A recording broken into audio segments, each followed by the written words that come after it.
Alright, testing port. Okay. No charging indication.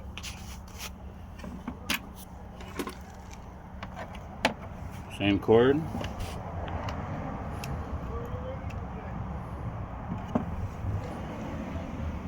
Charging indication and wattage pulling. Okay. Now, another cord.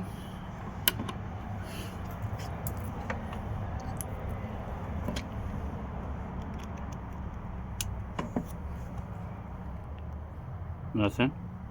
Same cord. Charging indication. Wattage pulling. And there you have it. C port does not work.